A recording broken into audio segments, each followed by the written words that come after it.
Now in 18, now you're told that there's this random variable x, okay, and then you're told that the probability that the random variable x has a value less than 1.9 is given to be 0.95.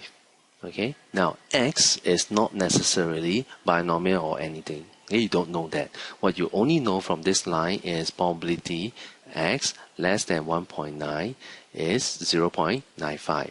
Okay, now they want to use a suitable approximation. Find the probability that 77 or more of 80 observations of x are less than 1.9. Okay, so actually there is a binomial distribution here, but that binomial distribution is not x. It is about the 80 observations of x. Alright, now I can let y be the random variable representing the number of observations of x out of 80 that are less than 1.9. Now if that's the case, then y is immediately binomial. The number of trials is 80. The probability of success is 0.95. Okay, so since they say use a suitable approximation, I will check to see whether y can be approximated to a normal distribution. So the three conditions are, first of all, n has to be large. Now is my n large? Definitely 80 bigger than 50, sorry. So straight away n is large. So first condition is true. Now second condition is your NP must be bigger than 5. So n times p turns out to be 76. Okay, how to get 76? This is 80 times 0.95. Now last condition. Now what is the last condition? The last condition is NQ. NQ is your 80 times 1 minus 0.95. Okay, and then turns out that this number is 4.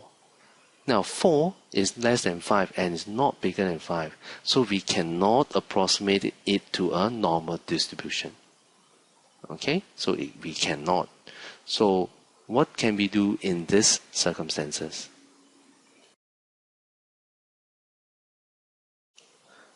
Now if you look at the question, right, the question says use a suitable approximation. Now the question didn't say anything about using a normal approximation. So if that's the case, then maybe you might want to ask yourself, now at this stage, how many different types of approximations have you learned so far? There should be 2. Now the first one, the one that you learned in this chapter, is the normal approximation. Now there is another one that you have learned in the last chapter.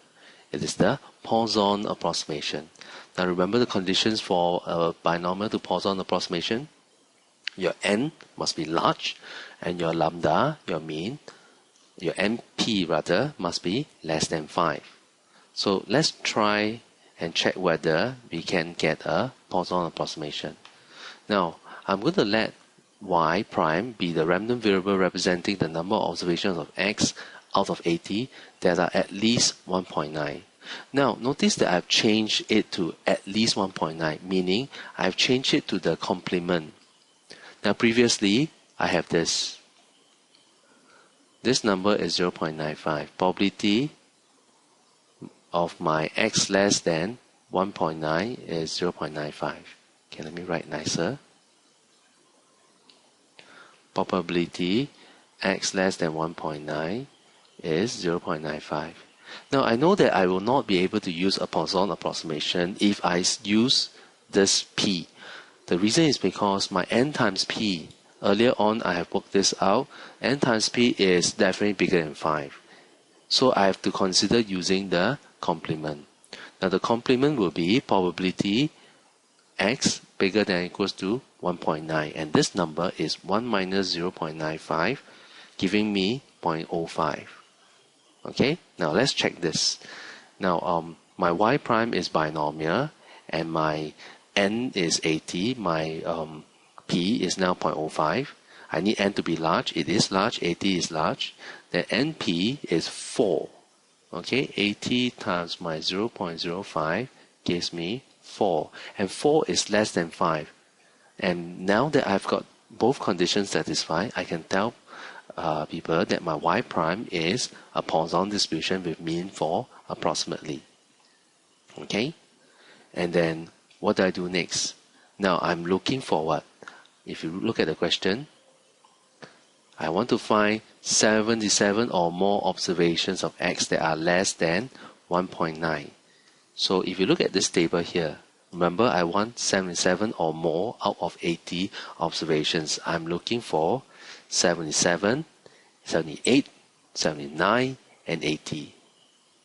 I say again, I'm looking for 77 or more with less than 1.9. Remember, this one is less than 1.9. So that means I'm looking for 77, 78, 79, and 80. Now, if I look at y prime is bigger than or equals to 1.9. Okay? Now, altogether there are 80. So that means if there are 77 less than 1.9, there must be a balance of 3 that are bigger than or equals to 1.9. Alright? These two numbers, when added together, must always give me 80. So for 78 is 2, for 79, my y prime is 1, and for the last case, when my y is 80, my y prime must be 0. So if you look at this is now the new set of numbers that I need. In other words, my probability y less than 77, less than or equals to 77 is the same as probability y less than or equals to 3. Alright, 0, 1, 2, and 3. So now all I need to do is to use my Poisson CDF to get 0.433. Done. Now this example shows us that we have a few approximations that we can use. It doesn't necessarily need to be a normal approximation all the time. It could be Poisson, it could be normal. Okay?